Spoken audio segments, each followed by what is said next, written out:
ಏರ್ಪೋರ್ಟ್ನಲ್ಲಿ joke ಮಾಡೋದಕ್ಕೆ ಹೋಗಿ ಪ್ರಯಾಣಿಕನೊಬ್ಬ ಭಾರೀ ಎಡವಟ್ಟು ಮಾಡಿಕೊಂಡಿದ್ದಾನೆ.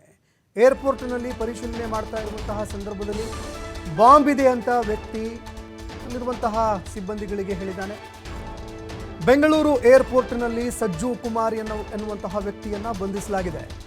ಇನ್ನು ಬ್ಯಾಗ್ ಪರಿಶೀಲನೆ ಮಾಡುವಂತಹ ಸಂದರ್ಭದಲ್ಲಿ ಬಾಂಬ್ ಇದೆ ಅಂತ ಉದ್ದಟತನವನ್ನ ಮೆರೆದಿದ್ದಾನೆ. ಈ ರೀತಿಯಾಗಿ ಉದ್ದಟತನ ಮಾಡಿ ಪ್ರಯಾಣಿಕ ಸಜ್ಜು ಕುಮಾರ್ ಅರೆಸ್ಟ್ ಆಗಿದ್ದಾನೆ. ಇನ್ನು ಏರ್ಪೋರ್ಟ್ನಲ್ಲಿ ಬಹಳಷ್ಟು ಸೀಮಿತವಾಗಿರುವಂತಹ ಸಮಯ ಇರುತ್ತೆ, ಅದರಲ್ಲಿ ಚೆಕ್ಕಿಂಗ್ ಮಾಡಬೇಕಾಗತ್ತೆ, ಬೋರ್ಡಿಂಗ್ ಹಾಗೂ ಡಿಬೋರ್ಡಿಂಗ್ ಎರಡೂ ಆಗಬೇಕಾಗತ್ತೆ. ಈ ಸಂದರ್ಭದಲ್ಲಿ ಈತ ಉದ್ದಟತನವನ್ನು ಮೆರೆದಿದ್ದಾನೆ.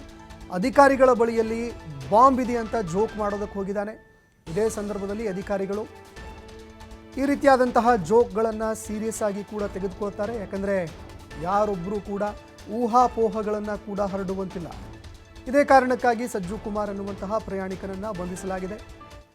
ಇನ್ನು ತನ್ನ ಬ್ಯಾಗನ್ನು ಚೆಕ್ ಮಾಡ್ತಾ ಇರುವಂತಹ ಸಂದರ್ಭದಲ್ಲಿ ಬ್ಯಾಗಲ್ಲಿ ಬಾಂಬ್ ಇದೆ ಅನ್ನುವಂತಹ ಒಂದು ಮಾತನ್ನು ಪರಿಶೀಲನೆ ಮಾಡ್ತಾ ಇರುವಂತಹ ಸಿಬ್ಬಂದಿಗಳಿಗೆ ಹೇಳ್ತಾರೆ.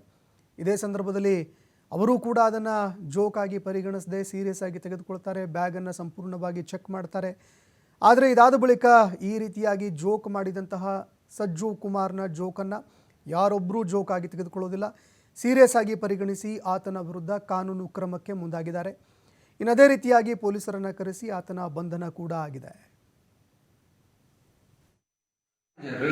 ಸಜ್ಜು ಕುಮಾರ್ ಅಂತ ಹೇಳ್ಬಿಟ್ಟು ಬ್ಯಾಂಗ್ಳೂರಿಂದ ಕೊಚ್ಚಿ ಹೋಗೋ ಫ್ಲೈಟ್ ನಲ್ಲಿ ಸೆಕೆಂಡರಿ ಲ್ಯಾಡರ್ ಚೆಕ್ ಪಾಯಿಂಟ್ ಒಂದು ಇರುತ್ತೆ CISF ಅವರು. ಅಲ್ಲಿ CISF ಅವ್ರ ಜೊತೆ ಕೋಆಪರೇಟ್ ಮಾಡ್ದಲೇನೆ ಬ್ಯಾಗ್ ಚೆಕ್ ಮಾಡ್ಬೇಕಾದ್ರೆ ಸ್ವಲ್ಪ ತೊಂದರೆ ಉಂಟು ಮಾಡಿ ಮಧ್ಯದಲ್ಲಿ ನಂದು ಬ್ಯಾಗ್ ನಲ್ಲಿ ಬಾಂಬ್ ಇದೆ ಅಂತ ಹೇಳಿರೋದು ಒಂದು ಇನ್ಸಿಡೆಂಟ್ ನಡೆದಿದೆ. ಸೊ ಆ ಬೇಸಿಸ್ ಮೇಲೆ ಅವನ್ನ ಆಫ್ಲೋಡ್ ಮಾಡಿ ಅವನ್ನೆಲ್ಲದೂ ಕೂಡ ಕಂಪ್ಲೀಟ್ ಆಗಿ ಚೆಕ್ ಮಾಡಿಬಿಟ್ಟು ಅವನ್ನ ಲೋಕಲ್ ಸ್ಟೇಷನ್ಗೆ ಹ್ಯಾಂಡ್ ಓವರ್ ಮಾಡಿದ್ದಾರೆ. ನಮ್ದು ಲೀಗಲ್ ಏನ್ ಪ್ರೊಸೀಜರ್ ಇದೆ ಅದನ್ನ ನಾವು ಫಾಲೋ ಮಾಡ್ತಾ ಇದ್ದೀವಿ. ನಾವು ಮುಂದಿನ ಇನ್ವೆಸ್ಟಿಗೇಷನ್ ನಮ್ಗೆ ನಂತರ ಏನಾಗ್ತದೆ ಅಂತ ಹೇಳಿ ಅವ್ನ ಕೈಯಲ್ಲಿ ಹಿಡ್ಕೊಂಡಿರೋದನ್ನೇ ಅವನು ತೋರಿಸ್ಲಿಕ್ಕೆ ಇಶ್ಯೂ ಆದಾಗ ಅವ್ನ ಕೈನಲ್ಲಿ ಬಾಂಬ್ ಇದೆ ಅಂತ ಹೇಳಿ ಬಟ್ ಆಮೇಲೆ ಎಲ್ಲ ಚೆಕ್ ಮಾಡಿದಾಗ ಏನು ಅಂತ ಇರುತ್ತೆ.